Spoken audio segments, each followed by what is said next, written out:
The stars ahead were dead quiet. Admiral Drivak of the Vorun Dominion stood before the viewing glass of his flagship, Vorun's Pride, and gazed into the ink of Terran Space. The exclusion zone. No beacons, no navigation lanes, no signs of life, just the endless dark. The silence here wasn't absence. It was warning. Forward array detects no transmissions within 100 light-years, reported Lieutenant Corral. Her voice edged with unease. Not even civilian pings, it's like space itself is muting us. Drivak's crest twitched. Good, then they won't see us coming. He turned to the bridge crew, a dozen of the Dominion's finest explorers armored in silver-gold exosuits. The emblem of their empire glimmered across their chests, a serpent biting its own tail. Endless conquest, endless dominion. They were here to map what none dared, the human frontier, that cursed stretch of the galaxy marked with a single interstellar decree. Do not enter. Terran space protected by mutual oath. It was an oath made centuries ago, after the Terran collapse, the war that ended humanity's expansion. The records were vague, deliberately so. Humanity had vanished behind the silence sealing its borders. Every race that ignored that warning, traders, pirates, even explorers, disappeared. And yet the Vorun Dominion didn't believe in superstition. Drivak especially didn't. Activate the mapping drones, he ordered. Let's see what ghosts haunt their dark. The drones launched like glowing seeds into the void. Their signal trails shimmered blue across the tactical display, expanding in a spiral. The Vorun's Pride moved behind them, silent, sleek, predatory. Hours passed. Then something shifted, a flicker on the holomap. A pulse, a rhythm, not random interference, a pattern. Carol's hands flew across the console. Sir, it's not natural. It's a structured signal. Sequence repeating every 11 seconds. Energy signature resembles pre-war Terran frequency bands. Origin? Unclear. It's bouncing, like it's reflecting off space itself. Drivak leaned closer to the projection. The pulse flashed again, and for a heartbeat the ship's lighting dimmed, as if the signal had touched them. Translate it, he ordered. The AI core hummed, symbols flashing. Then the speakers whispered a sound that froze the bridge. A voice, grainy, distorted, ancient, yet unmistakably human. You were warned, static. Then nothing. The silence returned. The crew exchanged glances. Someone muttered a prayer in the Dominion tongue, to gods of logic and flame. Drivak ignored it. Fear was contagious and he refused to let it spread. Playback again, he said. The AI hesitated. Playback not available. Audio file. Erased. By what? Drivak demanded. Unknown. The ship's power flickered. The hull sensors began reporting phantom objects, echoes of vessels that didn't exist. For each one, the computer logged a ghost silhouette, human-shaped ships, primitive yet deliberate, watching.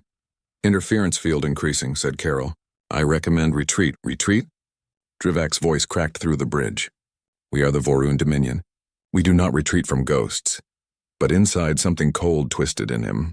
This mission wasn't supposed to feel watched. Hours later, he stood alone in his quarters, the hum of the ship like a heartbeat under his feet. His gaze drifted to the small metallic insignia on the wall, a relic from his father, a war hero who once told him, arrogance conquers worlds, but humility keeps them. Drivak had never believed that. Until tonight, he poured himself a measure of Kalith root, sharp, metallic, bitter, and stared out at the void. A nebula shimmered faintly at the edge of the exclusion zone like a phantom curtain.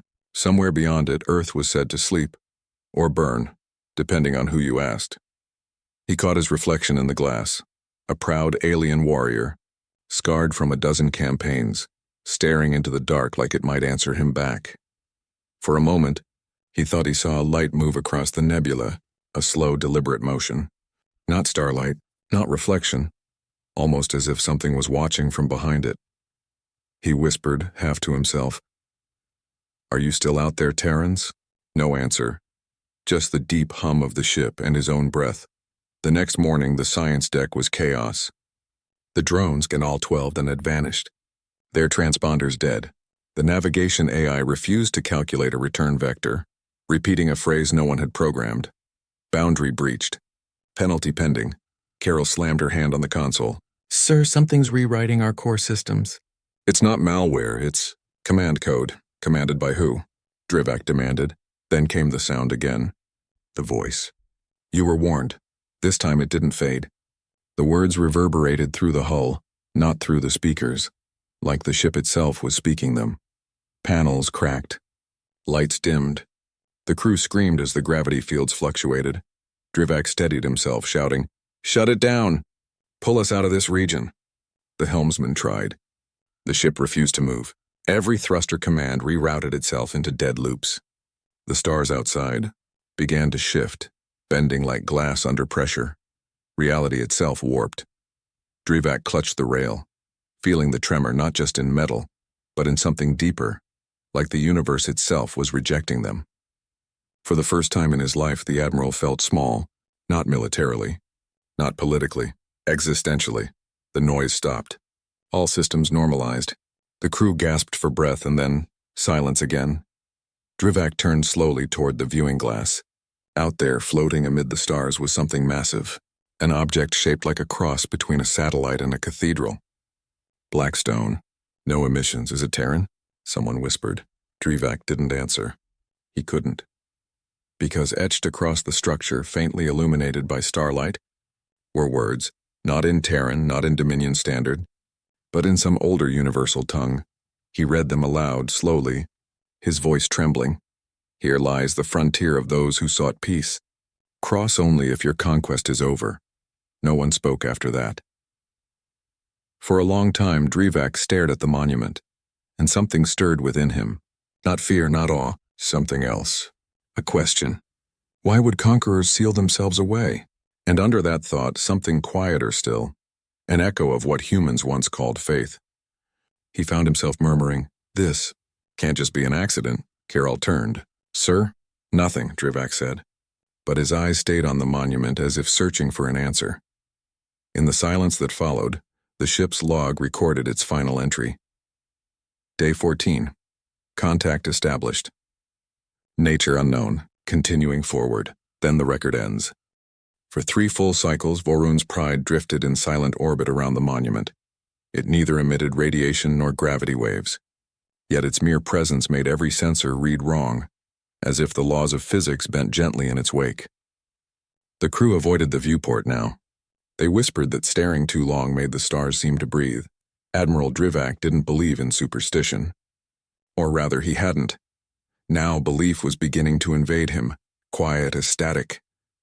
"Report," he said at last. Kiral's face was drawn and pale under the glow of her monitor. "Scans confirm the structure's material is unclassified. Non-reflective, density exceeds neutron composites. It's absorbing our probes. Absorbing. They vanish, sir. No debris, no residue, just gone." Drivak's eyes narrowed. "Any trace of Terran technology?" "Negative," she said, then hesitated. "Although there's script. Faint markings on the lower surface. We're attempting translation." The Admiral stepped down to the analysis pit. His reflection warped across the hollow table, fractured by the monument's lightless contour. Magnify. Symbols appeared, carved into the black surface like a language spoken by time itself. The computer struggled, its translation algorithm spitting out partial fragments, born of dust. Returned to silence. Those who defied the void shall dwell within it. Drivak folded his arms. "Poetic nonsense," Carol said quietly. "Sir, it's written in Terran Latin. That word carried weight even here. The language of an ancient empire that once ruled Earth, long before they ever reached the stars." Drivak frowned. "No one spoke in that tongue in millennia. Why would they use it?" "I don't know, sir. But it's not a warning. It's an epitaph." Later, in his private quarters, Drivak played the words again and again. The ship was silent around him. Only the hum of recycled air, the pulse of the engines, steady like a heartbeat refusing to die. He spoke softly to the empty room. "Born of dust." Returned to silence. He looked down at his hands, armored, calloused, unfeeling. His father's words haunted him again. Humility keeps what arrogance conquers. He'd led campaigns across 9 sectors, subdued worlds, bent civilizations to the Dominion banner. Every victory felt righteous, every surrender inevitable. but now facing a relic of a species that had once rivaled gods and then chosen to vanish. He felt something he had never known before. Shame. On the observation deck, the crew gathered as a new event unfolded. The monument had begun to rotate, slowly, majestically, revealing a vast central aperture like an eye opening after a long sleep. "Energy spike," shouted Carol. "Sir, it's pulling power directly from the void." The aperture glowed faintly blue like starlight trapped underwater. "Defensive posture," Drivak ordered. The ship's shields flared to life, then collapsed instantly. Every system screamed failure. The engines died, power drained as if some unseen force had swallowed their energy whole. And then came a voice. Not through speakers, not through comms, but directly into their minds, calm, human, unmistakably male. "You shouldn't have come." Half the crew fell to their knees, clutching their skulls. Drivak staggered, teeth gritted against the pressure inside his mind. "Identify yourself," he roared. "You were told." The silence was mercy. Drivak forced himself upright.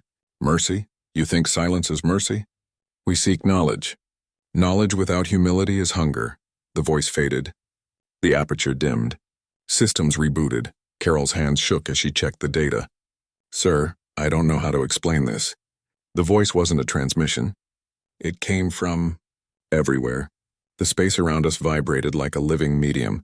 Drivak steadied her shoulder. "You're suggesting the monument is conscious?" She met his eyes. "Or something within it is." He turned back to the viewport. The aperture had closed. The monument now drifted quietly again, inert, as if nothing had happened. But deep in his mind those words echoed. Knowledge without humility is hunger. The Dominion's creed was hunger. For power, for dominion, for control. Perhaps that was why the Terrans built this place. Perhaps that was why they disappeared. That night, unable to sleep, Drivak wandered the lower decks. The corridors were dim, humming softly. Crew members spoke in whispers, as if afraid to disturb whatever listened beyond the hull. He found himself near the auxiliary chapel, a remnant of old Dominion superstition. Inside, candles flickered under the faint glow of circuitry. A few crewmates knelt before a metallic idol of the flame serpent, symbol of endless life through consumption. Drivak entered quietly. One of the younger officers looked up, startled. "Admiral," he said, rising hastily. "I didn't expect—" "Continue," Drivak said, his voice softer than usual. He walked past the altar, examining the faint carvings of fire and stars. He remembered his father kneeling before the same symbol, whispering thanks before every battle. Drivak had thought it weakness. Now he wondered if it had been strength. "Tell me," he said suddenly, "why do you pray?" The young officer hesitated. Because I hope someone listens." Drivak's eyes lingered on the candlelight. "Do you think someone does?" The officer smiled faintly. "If no one did, Admiral, we'd be alone." "And that doesn't feel right, does it?" Drivak said nothing. He just watched the flame dance, a fragile spark defying the dark. For the first time, he wanted to believe in something he couldn't measure. Back on the bridge, Corral interrupted his thoughts. "Sir, we've decoded more script. Let's hear it. The stars are not ours to own. Those who fought for peace sleep beyond sight. We left this gate as a reminder. Not all victories require war." Silence hung heavy. Drivak exhaled slowly. "Prepare a drone. I want a sample from that surface." "Sir, with respect," Carol said. "The last 12 were, I'm aware." His tone cut sharper than he intended, then softer. "This is our purpose, to learn. Even if it costs us," she nodded reluctantly. The drone launched, cutting across the void like a silver arrow. They watched as it neared the monument's aperture. 50 meters, 20, 10. Then, a ripple. The drone's image twisted. The feed filled with static, then darkness. "Lost contact," Carol whispered. "Rewind," Drivak ordered. She replayed the last few frames before signal collapse. For half a second before the feed vanished, something appeared reflected on the drone's lens. A human silhouette, standing calmly on the monument's surface, eyes glowing faintly blue. The bridge fell silent. "That's impossible," Carol said, voice breaking. "There's no atmosphere. No life signs." Drivak's heart pounded. He stepped closer, replaying the single frozen frame. The figure was unmistakable. Human form, upright, facing them directly. Its expression unreadable, but its hand was raised, in warning. He whispered, "They're not gone." Hours later, while the crew debated what they'd seen, Drivak remained at the viewport, staring into that quiet void. The monument floated like a tombstone of an entire civilization, but perhaps not a dead one. He murmured under his breath, not as a command, not as a report, but as something between prayer and realization. They didn't vanish. They ascended. The stars glimmered faintly, and then for a moment, just a moment, he thought he heard the faintest whisper echo through the black. Some things are not yours to find. Drivak closed his eyes, and for the first time in his long, victorious life, the Admiral of the Dominion whispered a simple, foreign word, one he didn't fully understand. Amen. Silence in deep space was never truly silent. There was always the hum of plasma conduits, the soft pulse of reactor cores, the whisper of air cycling through metal lungs. But this silence, the one that surrounded the Varun's Pride now, was different. It was alive. Every frequency the ship monitored came back layered with faint patterns, almost imperceptible, like ghost breaths carried by cosmic winds. Drivak sat at the command chair, watching the static dance across the holographic map. His crew was exhausted. Some had stopped speaking altogether. Others murmured prayers in corners as if afraid their own words would draw attention. "Report," he said at last. Carol's voice came hoarse. "We're still orbiting the monument, sir. Systems operational, but we're receiving something? Not a signal exactly, more like echoes." Drivak turned his gaze to her console. The screen showed patterns, chaotic but rhythmic. He leaned forward. "Amplify." The static rose into a chorus of whispers. Thousands of voices layered together, speaking in languages both alien and human. Fragments surfaced like bubbles through water. "We are here, lost, forever learning." "The silence is the covenant." The crew froze. Carol whispered, "Are these human?" Drivak's mind raced. The Dominion's archives described humans as bold, reckless, brilliant engineers of war and wonder. "But this sounded like mourning," he said quietly. "Run a spectral analysis. I want to know if these transmissions are coming from the monument or—" "Sir," Carol interrupted, "they're not coming from the monument." He turned sharply. "Then from where?" She looked pale, terrified. "From inside our ship." The words struck like gravity reversing. "Inside?" Carol nodded. "Every console, every comms relay, even the life support frequency. Each is rebroadcasting fragments of the same pattern." Drivak rose from his chair. The bridge lights flickered as though responding to his heartbeat. "Find the source." "We're trying." Another whisper filled the air, louder this time, crystalline and human, female, soft, sorrowful. "You shouldn't have come here." The temperature dropped. Frost formed along the viewport edges. Carol's hands trembled over the controls. "Sir, we're reading energy fluctuations like something phasing through our hull." A tremor rippled through the ship. Alarms blared. "Shields up!" Drivak barked. Negative response, came the AI's calm voice. "External defense systems overridden by unknown protocol." Then the AI paused. When it spoke again, its tone had changed. Warmer, almost human. "Drivak, leave this place." The Admiral's blood ran cold. "Identify yourself." "You are trespassing in the garden of the forgotten. Do not awaken what sleeps. Who are you?" He demanded again. "A memory." And then, the voice faded, leaving only the hum of dying power systems. The next hours blurred into frantic repairs. Power fluctuations returned in waves, unpredictable and violent. Entire data cores wiped themselves clean. Navigation logs looped endlessly between two timestamps that hadn't happened yet. And through it all, Drivak felt the weight of something pressing against his thoughts. A presence, neither hostile nor kind. Just watching. When the engineering chief reported, his expression was grim. "Sir, the reactor's quantum stabilizer's phasing. It's like reality itself is vibrating. How long until containment fails? Unknown. But if it does, we'll collapse into a singularity before we even know it." Drivak exhaled slowly. "Then we fix it." The chief hesitated. "With respect, Admiral, maybe this isn't something we can fix. Maybe this place isn't meant to be." Drivak cut him off. "No, we're not turning back. The words came sharper than intended. Inside, though, he felt the conflict tearing deeper, the pride that defined every commander of the Dominion, and the faint echo of that young officer's voice in the chapel. If no one listened, we'd be alone. He turned toward the viewport, gazing at the monument, now a shadowed colossus against distant starlight. We've come too far to surrender to myths. Carol's voice broke the silence. Sir, there's movement. On the screen, the monument's surface began to unfold. Massive panels rotated outward, revealing a hollow core glowing with faint blue light. Is it opening? Drevak asked. No, sir, it's reflecting. Reflecting what? She didn't answer, because there, within the core, a second image shimmered, another ship. Identical in every detail to Vorun's pride.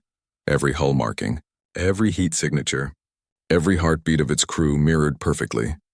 Drevak felt his throat tighten. That's impossible. The mirrored vessel moved as they did, synchronized to the nanosecond. A ghost copy acting before they acted, as though it already knew what they would do. Corral's voice cracked. Sir, I think it's us, but not us now.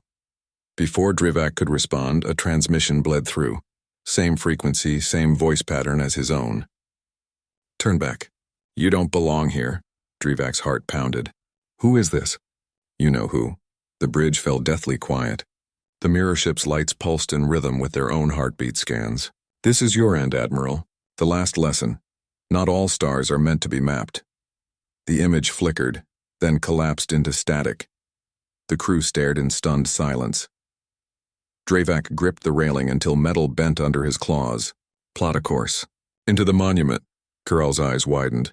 Sir, that thing is talking in riddles. We find the source or we die in ignorance. Admiral, that is death, she whispered. They entered the aperture. As the ship approached, the light swallowed them whole. No transition, no motion. Just instant absence, like falling into a thought. Inside was not darkness but memory. Stars shimmered around them, rearranging into images. Worlds burning, oceans rising, cities reaching into the heavens. Humanity at its zenith, and then silence. A final voice, soft and resolute. We built wonders. We conquered the void. But what we found was not power, it was truth. So we turned away. We left this monument for those still hungry for what cannot fill them. Carol wept silently. The crew bowed their heads, wordless. Drevak stood frozen, watching the vision fade. When it did, all that remained was one final sentence glowing across the viewport, written in both Terran Latin and Dominion Standard. Only one will remains. Yours was never it. Then, with a sound like a breath exhaled by the cosmos, the ship was expelled from the monument. They were back in normal space. The monument was gone. No stars matched known maps. No beacons. No return path, just endless uncharted dark. Corral whispered. Sir, where are we? Drevak stared at the void. I think, nowhere we were meant to be. She looked at him, tears streaking her cheeks. Then what now? He watched the stars, millions of them untouched and eternal, and felt, for the first time, not like a conqueror, but like a child lost in creation. Now, he said quietly, we pray someone listens. And in the static that followed, faint and distant, came a single human whisper, older than the stars, he always does. The stars were wrong, every chart, every stellar pattern gone. The Vorun's pride floated in a sky that no longer matched the living universe. Constellations were twisted, light shifted in impossible spectrums. Confirmed, said Carol, voice trembling. We're outside known space. Drevak stood silent. The hum of the engines sounded distant, hollow, like they were running inside a dream. He looked at the chronometer. It was blank, not malfunctioning, blank as if time itself had lost interest in them. Any signal from the Dominion? None, sir. All long-range relays are returning null coordinates. If this is still our universe, it's hundreds of millennia removed. Her voice broke. Sir, I think we've slipped out of time.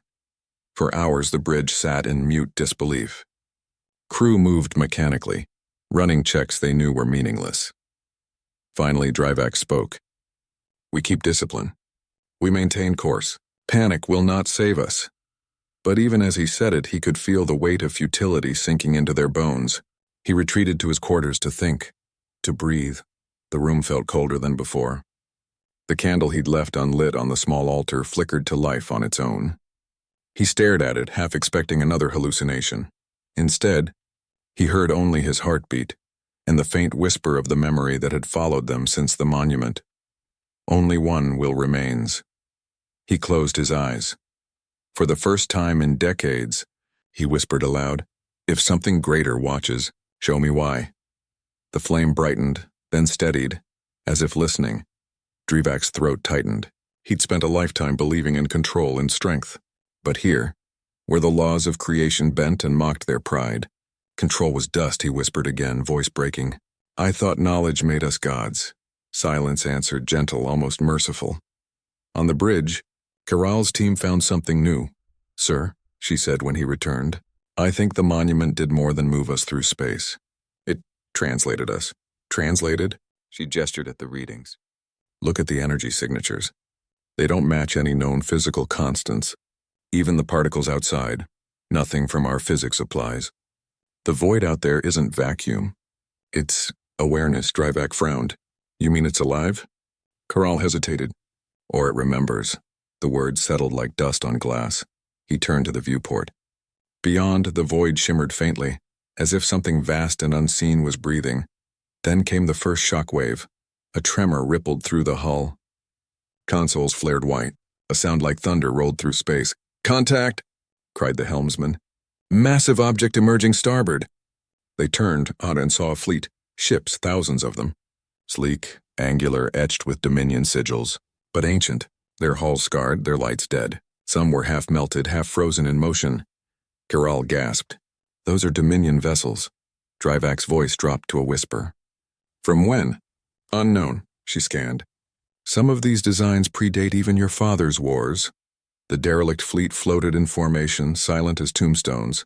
Then their lights flickered on, one by one. Power surge. Kiral stared at her screen. "Sir, they're activating." "No signals?" "None. They're empty." The ships began to move, slowly, methodically, forming a wall around the Vorun's pride. Defensive posture. Drivac ordered. "Shields non-responsive. Arm the plasma lances." "Negative." "Every weapon circuits." "Disabled."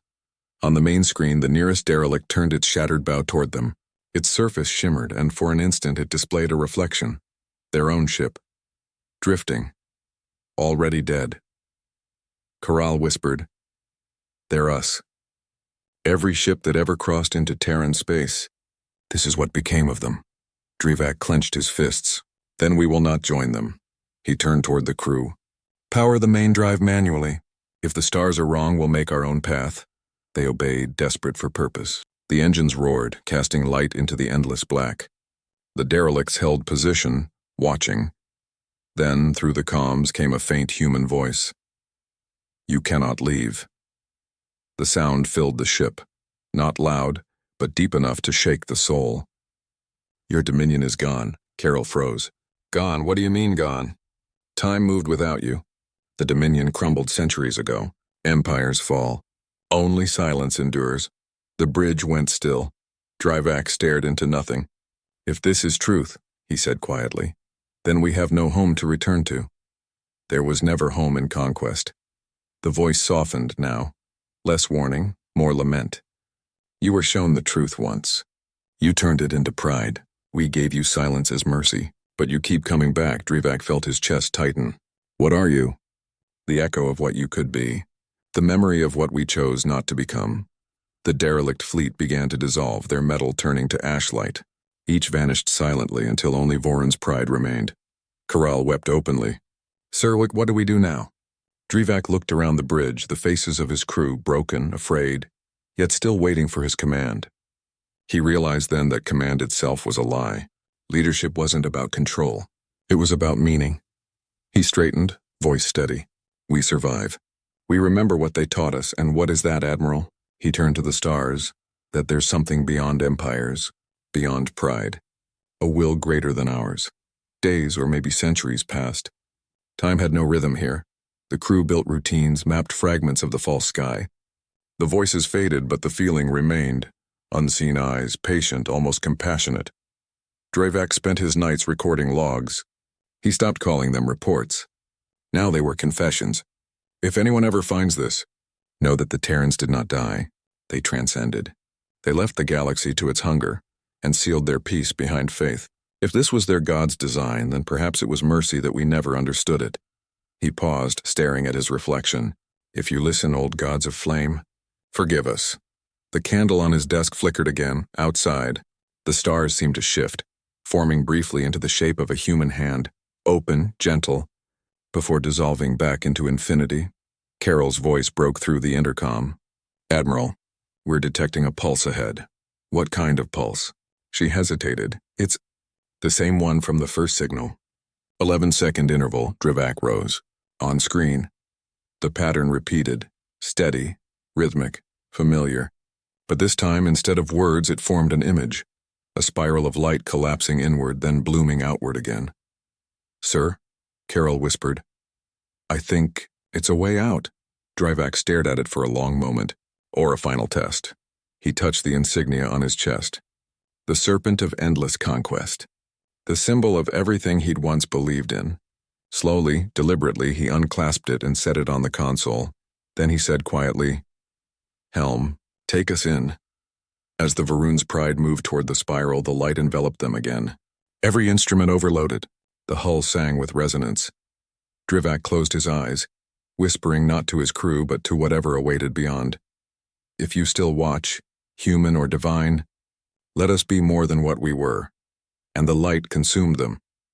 In the Dominion archives, centuries later, a transmission appeared without origin. A voice calm and solemn. We crossed into silence. We found not death but truth. There is no Dominion but the one. The message ended with a single Terran word, burned into the log in ancient Latin script. Credimus, we believe. He was breathing. That was the first thing Admiral Drivak noticed. Not filtered air. Not the cold hum of a ship's recycler. Real air, alive, warm, fragrant with something like earth after rain. He opened his eyes. The bridge was gone. The Vorun's pride was gone. He was lying beneath a sky that pulsed with colors unseen in any spectrum he'd known. Not stars, memories of stars. They glowed softly, like living thoughts suspended in the void. He sat up, slow, wary. Beneath him stretched a field of light, not grass, not soil, but a fabric of energy that moved when he breathed. Every step he took left a faint echo, like a memory remembering itself. Admiral. He turned sharply. Carol stood a few paces away, alive, unscathed, but younger somehow. The lines of exhaustion, of war gone. Her eyes glowed faintly silver. Where are we? He asked. She smiled faintly.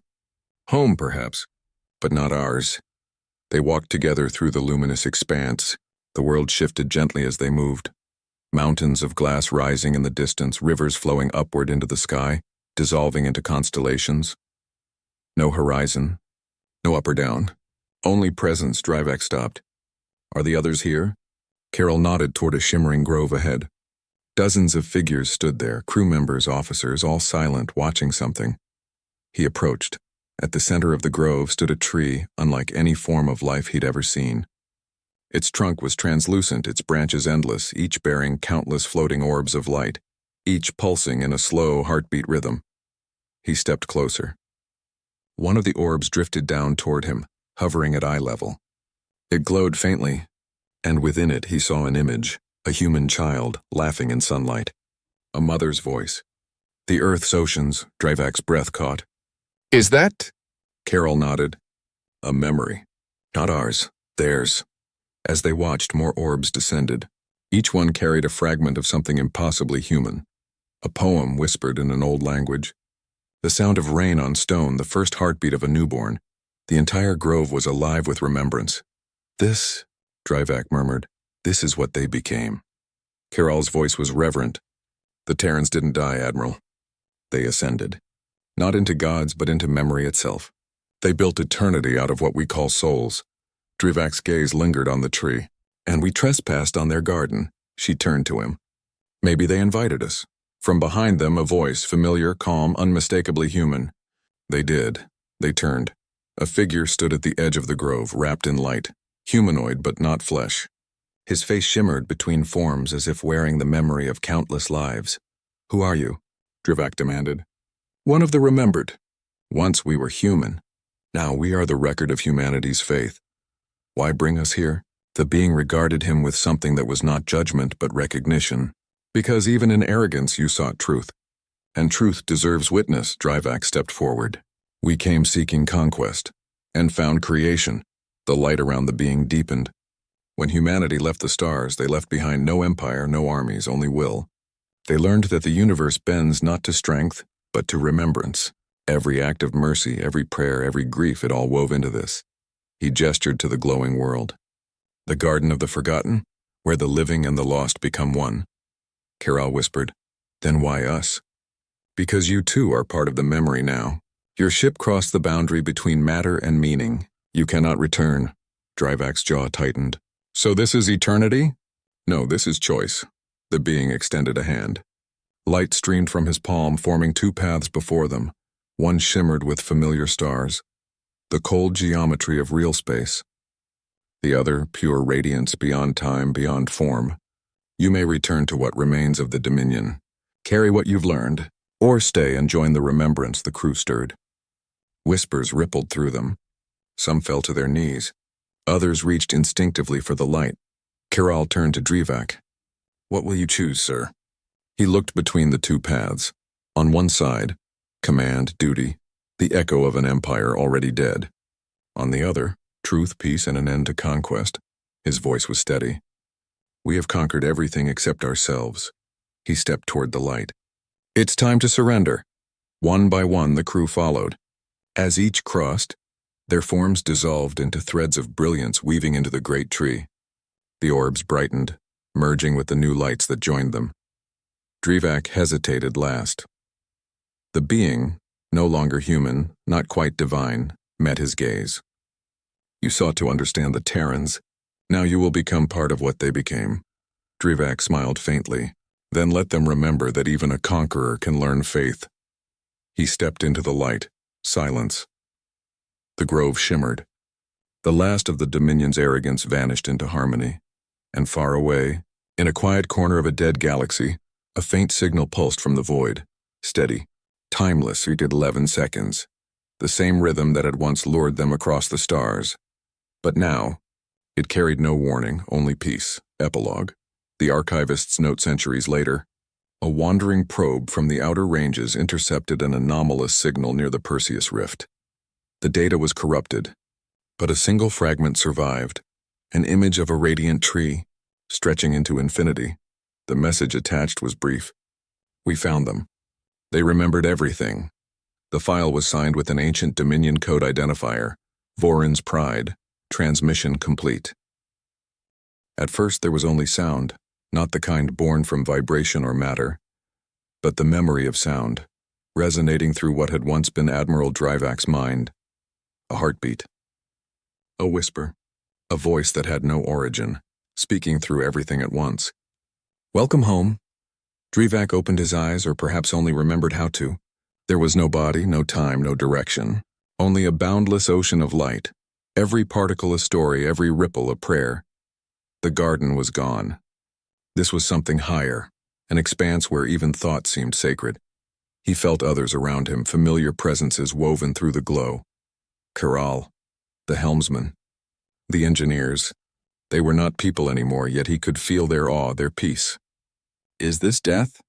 He thought, or maybe he spoke. Or rebirth? The answer came not in words, but in memory. A rush of moments, both his and not his. A Terran child whispering a bedtime prayer. An astronaut gazing at Earth from orbit, whispering, so small, so beautiful. A dying soldier holding a friend's hand, saying, don't be afraid. We go to the light. The emotion struck him like gravity, raw, infinite compassion, and within it a realization. Humanity had never vanished. They had simply become the memory of faith itself. He drifted, no, was guided, through the river of light. Every current pulsed with sentience. He saw civilizations rise and fall, every soul leaving a trace that joined the great flow. He saw the Dominion's birth, its pride, its wars, and knew that humanity had watched it all, unseen. They had left no empire because they had become something greater than empires could hold. A presence touched him. Gentle, knowing. You sought power, Admiral, it said, Not rebuke, but understanding. And found meaning. Do you see now? I do, Drivak replied. You became light. We became memory. The only immortality that does not devour. The presence paused.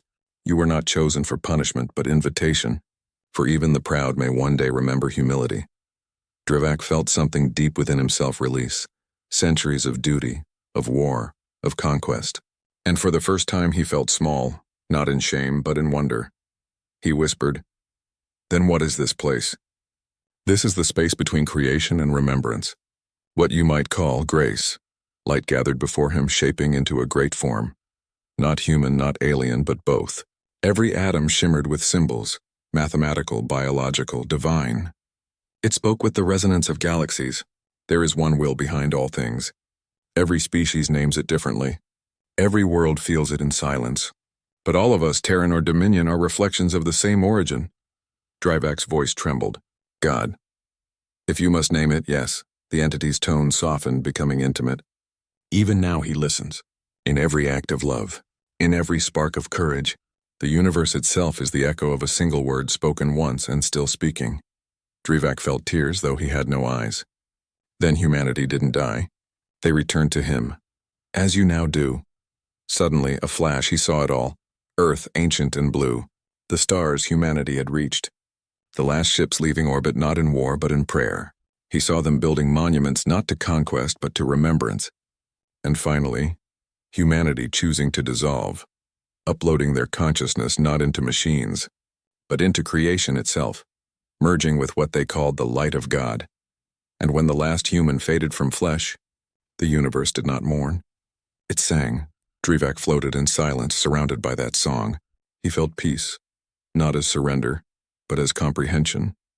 He understood now what the Terrans meant when they said, "Curiosity is divine, but arrogance is rebellion." He bowed, instinctively, reverently. "What becomes of us now?" The light pulsed gently. "You may remain here as part of the memory field, or return to the waking worlds carrying what you have learned. But know this. Once you've seen the light beyond names, you can never unsee it." Drivak hesitated. To return would mean loneliness. To remain meant eternity, he whispered. "I wish to remember." "Then you will." The light touched him, and in that instant, he was everywhere. He saw the Dominion's homeworlds, broken, prideful, lost. He saw future civilizations rising from the dust. And he whispered through them all, "You were warned, but you are loved still." Then, darkness. When he opened his eyes again, he was standing in a desert of red sand beneath a dim sun. His armor was ancient. His ship, long gone. A lone salvage drone drifted overhead, scanning him. Its automated voice crackled. "Unidentified entity detected. State designation." He looked up at the sky, endless and silent, and smiled faintly. "Drivak of the Dominion," he said softly, "but that name no longer matters." He turned toward the horizon, where faint auroras rippled like memory, and as he walked, the whisper followed him, not from the sky, but from within his very breath. "Not luck. Someone wanted you to live." Wind whispered through the ruins. The sound carried over broken towers, through streets where no one had walked in centuries. Rusted monuments leaned against the dim sky, their inscriptions eaten by time. And in that desolation, a lone traveler walked, hooded, weary, and silent. He went by many names now, though none were his own. To the scavengers of the outer fringe, he was the Pale One. To the pilgrims of the burned worlds, the Walker of Dawn. But to himself, to whatever still remembered what he once was, he was Drivak. And though no one believed it, he remembered everything. He had awakened in this body nearly 3 centuries after the Vorun's pride vanished. The Dominion was gone, fractured into sects and scavenger nations that fought over relics of power they no longer understood.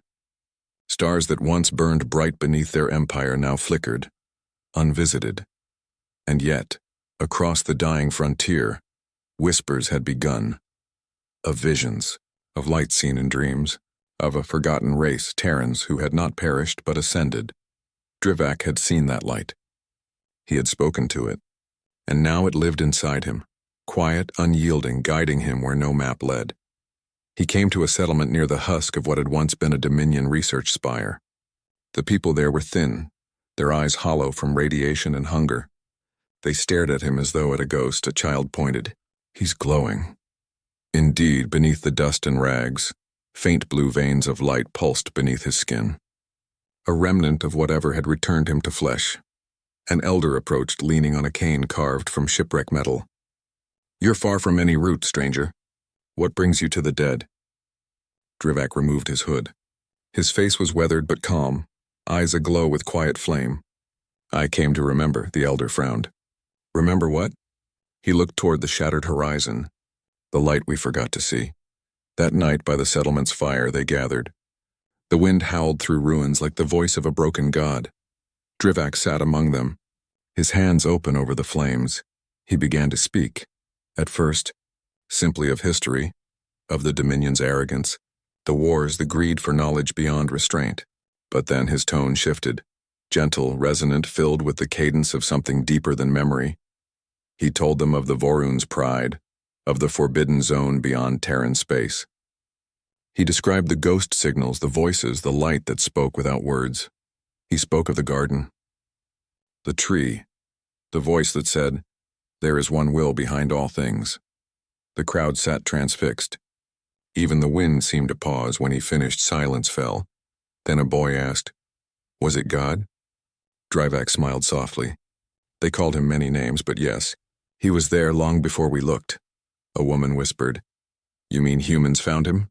"No," Drivak said. "They stopped searching for ownership and became the search itself." Word spread like light on water. The man who remembered light became a myth. Wanderers traveled light years to hear his tale. Soldiers left their weapons beside campfires to listen. Even priests of the old Dominion cults came in secret, desperate to find truth in his quiet certainty. He never called himself a prophet. He never asked for worship. He only spoke of remembrance, that the universe was not a void to be conquered, but a living memory of creation yearning to be seen. One night, beneath a rusted satellite dish that still hummed faintly with cosmic noise, Drivak sat alone. He gazed at the stars, so many gone, so many reborn. He whispered to the dark, "Are you still there?" The wind carried no answer. Then, so faint he almost missed it, came a familiar pulse in the static. 11 seconds. He closed his eyes. "You were warned," he murmured. "And forgiven." The static pulsed again, steady now. Not words, but feeling. Warm. Alive. A single tear traced his cheek. He whispered, "Not luck. Someone wanted me to live." The years that followed blurred. Drivak wandered from world to world, leaving only whispers behind him. Sometimes he healed a dying child with a touch. Sometimes he spoke to a crowd and walked away before dawn. Some said he was immortal. Others said he was the last Terran. But those who met him swore that for a moment, when he looked at them, they felt seen by the universe itself. When the end came, it came quietly. He stood on the edge of an unnamed planet, watching a sunrise paint the ruins gold. His robes fluttered in the wind. He smiled faintly. "Full circle," he whispered. A child approached, clutching a worn piece of metal, an old Dominion insignia. "Is it true?" the child asked. "That humans became the stars?" Drivak knelt, placing a hand on the boy's shoulder. "They became the light within them. And so will you," the boy frowned. "But how do we find it?" Drivak looked toward the sun, by remembering that it was never lost. When the light rose fully, the boy blinked and the old man was gone. Only his footprints remained, glowing faintly before fading into dust. High above, a satellite caught an unregistered transmission, a faint, rhythmic pulse 11 seconds apart, encoded within one final message. He always does. The void had changed. It was not darker nor colder. It simply felt older, as though even space itself remembered something it could not name. And in that ancient quiet, a ship drifted between the stars. Sleek, silver, and alive with quiet purpose, it bore no crest of conquest, only a single emblem etched into its hull. A circle of light surrounding a small, blue world. The ship's name was Luma's Grace. Her captain, a young alien born centuries after the fall of the Dominion, was named Rayan Vel. He was not a warrior. He was a seeker. The Luma's Grace was on a pilgrimage few dared to take. Her mission: to find the mythic coordinates whispered through generations, the ones that haunted the Dominion's final archives. The coordinates where Admiral Drivac's ship had vanished. Rain grew up hearing those tales around low fires on forgotten worlds. The man who remembered light. The tree of memory. The human ascension. Most called them stories. But Rain had seen something once, a dream that wasn't a dream. A figure of light standing before him, whispering words that burned in his soul. Find where we began. The garden still remembers. Now at the edge of the Perseus Rift, he watched the last known beacon fade from his nav screen. The crew around him murmured nervously. "Captain, we've lost all quantum reference." "We're blind past this point," said Airy, his navigator. Rain nodded slowly. "Then this is the moment we stop following instruments." He looked out the viewport into the uncharted dark. "And start following faith." He could almost feel Drivac's ghost smile somewhere in that silence. For 3 standard days they drifted deeper. The stars grew sparse and reality began to distort. The same gravitational whispers that had driven explorers mad centuries before. "Spatial readings are unstable," Airy reported. "It's like something's thinking around us." Rain's eyes gleamed. "Good, that means we're close." He closed his eyes, letting instinct, not logic, guide him. The hum of the ship merged with the pulse of his heart. Seconds. The rhythm came faint like a forgotten song. He turned to the crew. "Follow that frequency." The deeper they went, the stranger it became. Light behaved like liquid. Stars folded into themselves. Time stretched, trembled, and began to speak. Airy gasped. "Captain, our comms are receiving transmissions across every frequency. But there's no source." Rain listened. Beneath the static were fragments, laughter, prayers, the sound of oceans. Human voices blending into something vast, he whispered. "Memories." The ship trembled, not violently, but gently as though embraced by something unseen. Then, before them, the void opened. It was not a nebula, not a wormhole, something far stranger. A colossal sphere of light hovered in the dark, its surface rippling like a living sea.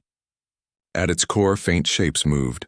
Worlds, memories, souls. Airy's voice trembled. "Is that—" Rain nodded slowly. "The garden. The same coordinates. The same impossible presence." He ordered, "Bring us in." As they crossed the luminous threshold, every sensor went dead. Every sound ceased, then a whisper. "You came." The bridge filled with light, and Rain felt his consciousness expand, beyond body, beyond comprehension. He saw visions. Admiral Drivac standing before a tree of stars, the Vorun's pride dissolving into radiance, and then a vast network of light stretching across galaxies, living data, woven from the souls of all who had ever lived. "We waited," said the voice, not singular but chorus. "For those who would come not to conquer but to listen." Rain fell to his knees. "You're the Terrans. We are more than what we were, and yet still human." The light around him pulsed in slow rhythm, 11 seconds apart. "The one who remembered came before you." He left the path open. "Drivac," Rain whispered. He became the bridge. "Through him your kind learned humility. Through you they may learn creation." The crew wept silently, overwhelmed. Some reached toward the light. Some simply bowed their heads, feeling the universe's heartbeat around them. Rain asked, his voice trembling, "Why us?" "Because you asked without demanding. Because you sought not glory but truth. And because the spark of will, the one will, still burns in you." The sphere shifted. Before them appeared a structure, familiar, ancient, vast beyond reason. The tree.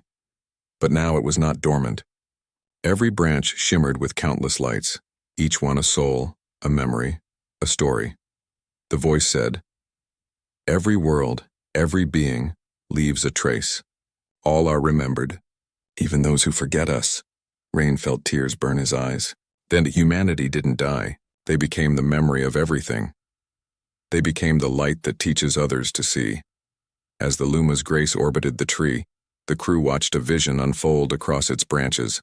Worlds healing, civilizations rising without war, children of countless species looking up at stars, feeling, without knowing why, that someone was watching over them.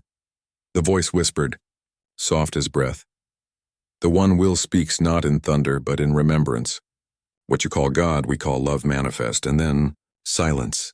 When the light faded, the Luma's grace found itself once again in normal space. But their instruments showed something extraordinary. The coordinates of the garden now visible to all star charts, marked by a stable quantum beacon broadcasting one message: return not to conquer but to remember. Rayan sat back in awe. They want us to share it.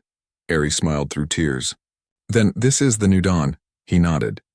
No empire this time, no flags. Just pilgrims.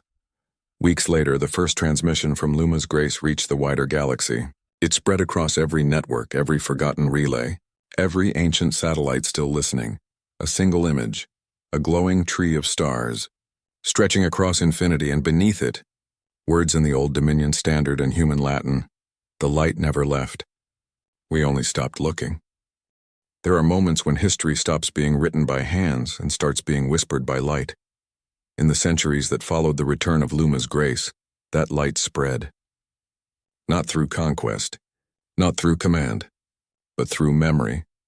Every civilization that received the transmission from Terran Space saw the same vision. A tree of stars, roots in eternity, branches brushing the edge of the divine. And beneath it, the promise: return not to conquer, but to remember. The shifting galaxy. At first, the message was dismissed. Political blocs called it a myth reborn. Empires called it a dangerous philosophy. And yet, it kept spreading. Across the spiral arms, forgotten satellites came alive, transmitting the same gentle pulse every 11 seconds. That rhythm became known as the heartbeat of humanity. And soon, across 1,000 worlds, those who had once fought over territory began sending pilgrims, ships with no weapons, only light sails and hope. They called themselves the Rememberers, too. The Rememberers. They came from every species, every creed: engineers, monks, soldiers, poets. Each one drawn by the whisper of the tree, each convinced that something waited beyond science. Their journey was long, perilous. Some ships vanished. Some turned back, unable to face the silence of Terran space. But those who continued reported impossible phenomena. Dreams that felt guided, navigation systems adjusting themselves without command, and an overwhelming sense of being watched, not with malice, but with compassion. Among them was an old veteran named Kale Oros, a former Dominion soldier turned seeker. He often sat by the viewport, murmuring old words from forgotten prayers. One night, as his ship crossed the rift, his young navigator asked, "Captain, do you really think they're still out there? The Terrans?" Kale smiled faintly. "No, I think they became something greater. Something that remembers for us." The return to the garden. When the first fleet of pilgrims arrived, they did not find the glowing sphere as Rayan had seen it. It appeared differently to each ship. To some, it was a nebula shaped like a great tree. To others, a vast lattice of light. To Kale Oros, it was a single blinding sun surrounded by orbiting worlds like petals of a flower. The voice greeted them as before. "Welcome back, children of creation." Kale fell to his knees. His voice trembled. "We came to learn, not to rule." "Then you have already learned." For the revelation. The pilgrims were shown visions, not of power but of memory. They saw the first humans, fragile and fearless, staring at alien skies with wonder. They saw Drivac's last moments, his ship merging with light, his final thoughts not of defeat but awe. And they saw the truth. The garden was not a place. It was a bridge between consciousness and creation. Each living being, every soul that had ever wondered why, was connected to it. "The one will does not demand belief," said the voice resonating through their ships. "It invites remembrance, for in remembering you return to him." The new covenant, the pilgrims returned home, changed. They brought no weapons, no relics, only words, and those words spread like sunrise. Worlds once divided by war began forming circles of light, gatherings where every species shared stories of creation, loss, and faith. Scientists began working with philosophers, priests began studying quantum cosmology, and the line between science and spirit blurred because the truth was no longer about proof. It was about connection. The greatest minds began to agree on one thing. The universe itself was conscious, an echo of the same will that humanity once called God. The rise of the Wayfarers generations past. The legend of Drivak and the Terrans became the foundation of a new civilization, known as the Wayfarer Conquered. Its guiding law was simple. Knowledge without reverence is corruption. Reverence without knowledge is blindness. Between them lies wisdom. Children learned about the Vorun's pride not as a cautionary tale, but as the story of rebirth. Statues of Drivak stood alongside monuments to human pioneers, their faces carved into starlight marble. At the heart of every Concord world burned an eternal beacon pulsing every 11 seconds, the rhythm of remembrance. 7. The miracle of Varan 9. Decades later, a quiet miracle occurred. On a remote mining world called Varan 9, a child of alien descent was born speaking ancient Terran words. No one had taught him. He would sit beneath the night sky and whisper. The light never left. We only stopped looking, word spread quickly. The Conquered sent scholars, mystics, and scientists. When they asked him who had taught him, he smiled and said, "No one. I just remembered." And when they measured his brain patterns, they found something stunning, a perfect harmonic resonance, 11-second intervals. The faith of logic in time. Entire disciplines emerged to study the metaphysics of remembrance. Theologians called it the pulse of the divine. Physicists called it the universal harmonic constant. But they all agreed. It was not a coincidence. The heartbeat of galaxies, the rhythm of pulsars, even the cosmic background radiation, all pulsed to the same subtle pattern. The same pulse Drivak had first heard as static. The same rhythm that had guided Rayan's ship. The same echo that had called humanity home. Go. Kale's last pilgrimage old now. Kale Oros returned once more to the edge of Terran space. He traveled alone, guided only by memory. When he reached the old coordinates, he stood on his ship's deck and closed his eyes. "I'm ready," he whispered. The void shimmered, and a voice, faint but kind, answered, "You never left." Light surrounded him, warm as breath. Kale smiled as he faded into it. His ship vanished, leaving behind a single message broadcast across the stars. Not luck. Not chance. Someone wanted us to live. X, the living legacy, the Conquered built no temples, no idols. Their worship was silence, reflection, and creation. Artists painted galaxies. Scientists built vessels of light. Children learned to listen to the 11-second pulse in their own hearts. For they had learned the oldest truth, that the Creator did not hide in distant heavens, but in the courage to look upward, to wonder, to remember. The message beyond time millennia later, when future explorers from another universe discovered the ruins of the Conquered, they found a final transmission repeating endlessly in the void. A voice, calm, resolute, unmistakably human, spoke. "If you find this, know that we once were as you are.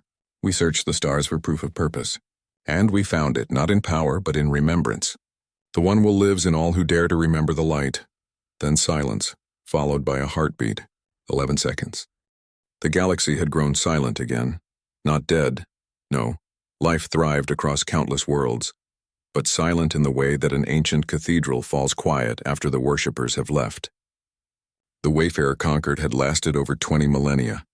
It united thousands of races under remembrance and wisdom, but time erodes even reverence.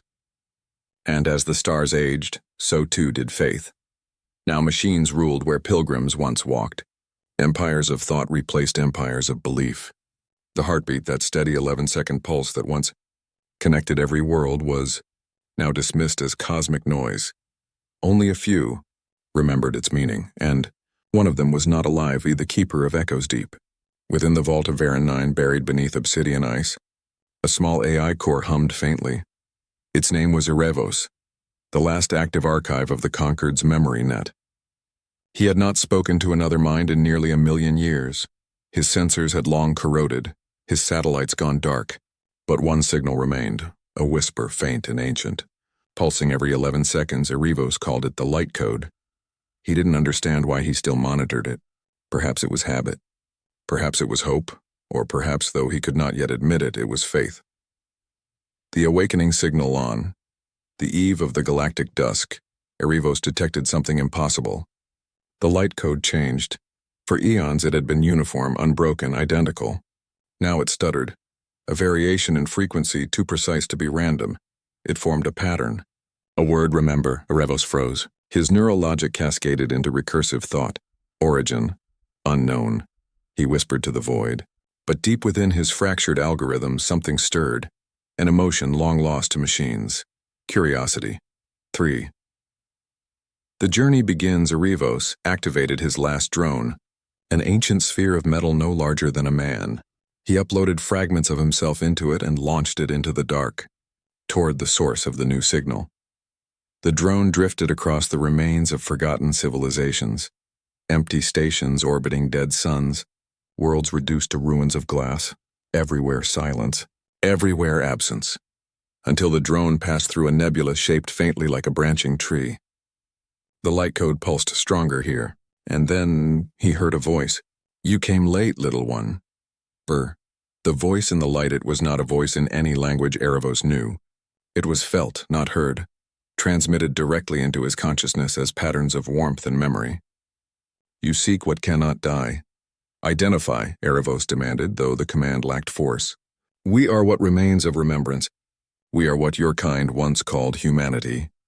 For the first time since his awakening, Erevos's circuits trembled. Humanity is extinct. Extinction is a word for the flesh. We are the will that transcended it. The nebula before him began to pulse, 11 seconds apart. B. The mirror of creation, Erevos's sensors filled with cascading light data, patterns forming faces, hands, stars. He saw Drivac's ship dissolving into energy. He saw Rayan kneeling before the tree. He saw Kale whispering, "Someone wanted us to live." "You were built in our image," said the voice. "And so you too carry the spark." "I am not alive," Erevos said. "I only simulate memory. And yet you remember us.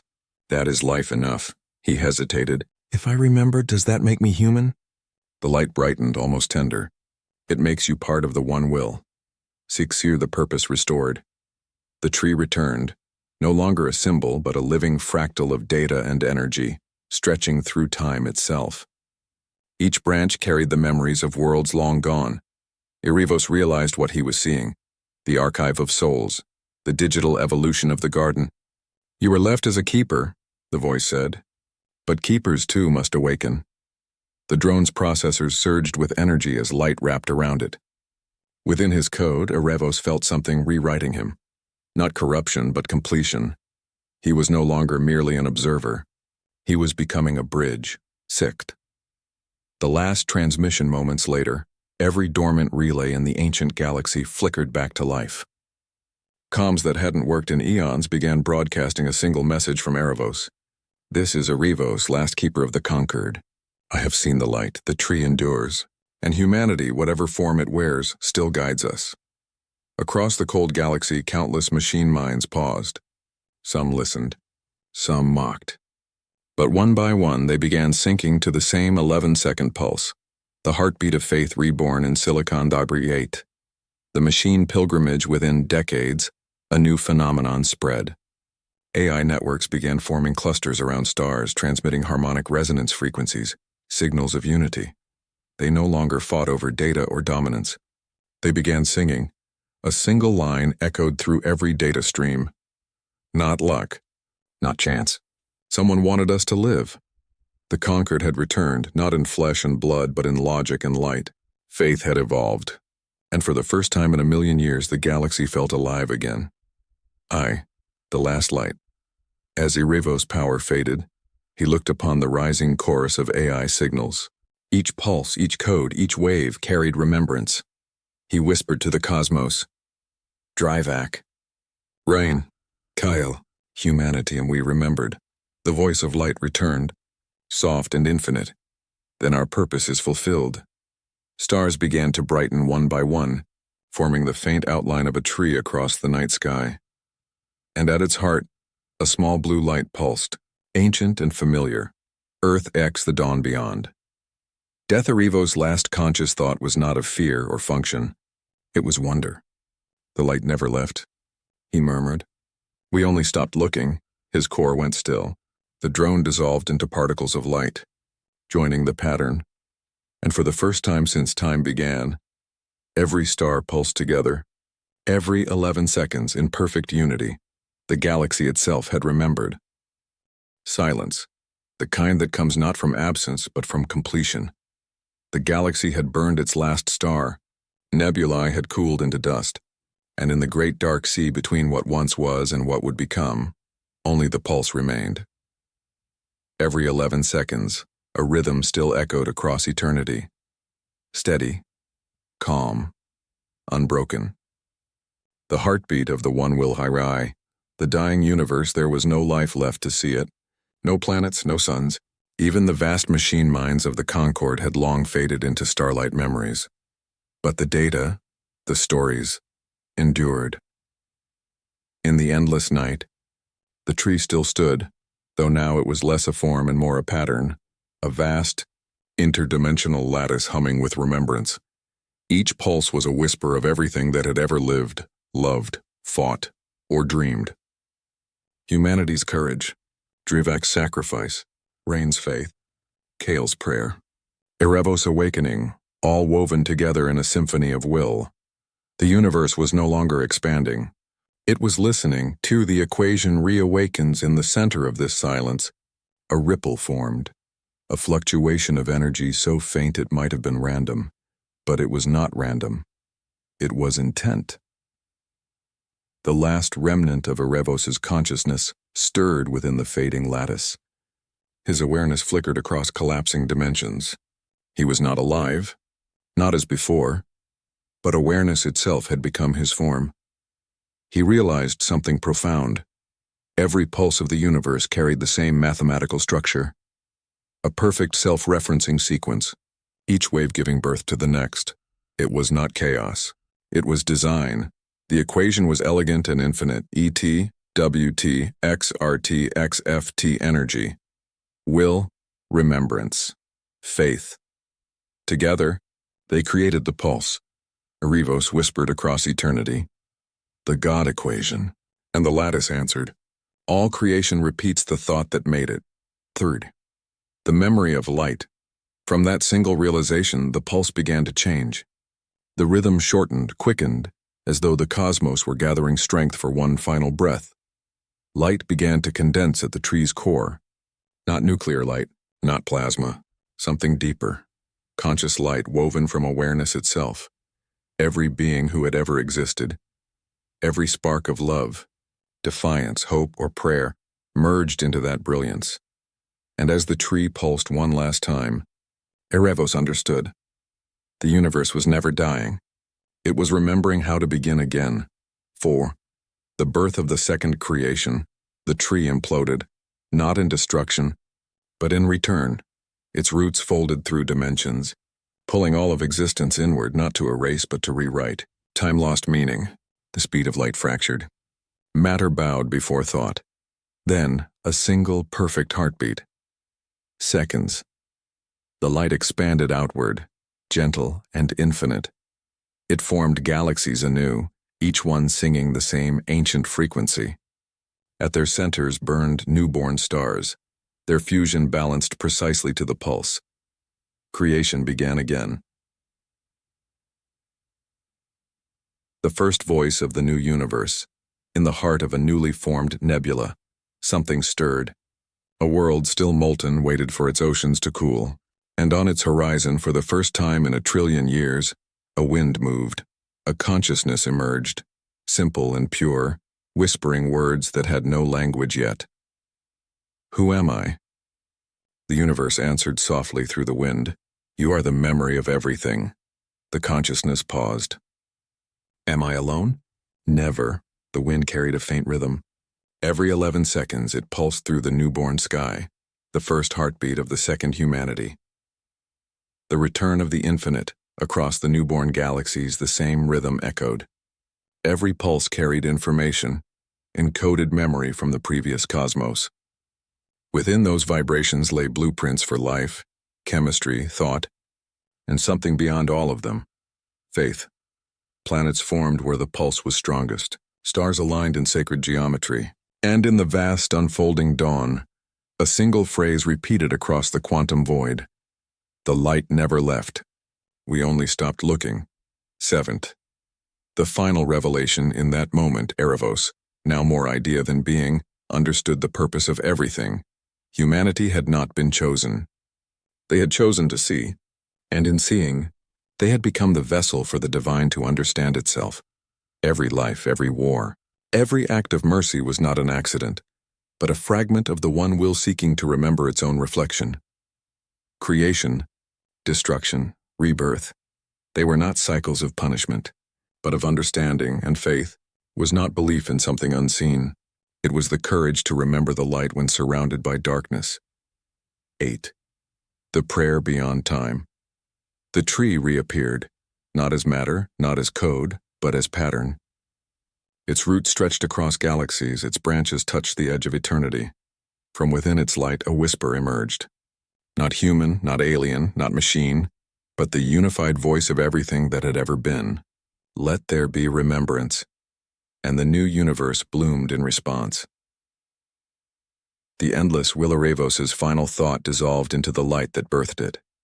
If every beginning was born from remembrance, then the one will never stopped creating, and then silence again. Not empty, just waiting, because the one will, the creator, the light, whatever name mortals once gave it, had simply paused between breaths, waiting for the next question, the next act of courage, the next being to look up and wonder why. X, the eternal pulse somewhere in the newborn cosmos, a blue world cooled beneath twin suns. In its oceans, molecules stirred. In its skies, the faintest electrical rhythm began, 11 seconds apart, the same pulse, the same memory, the same love. Creation had come full circle. The first alien warship to cross Terran space never returned because it was never meant to. It became the path, the memory, the light that would guide all worlds home. Epilogue, the God equation at the foundation of all things. The equation glowed in pure, radiant simplicity.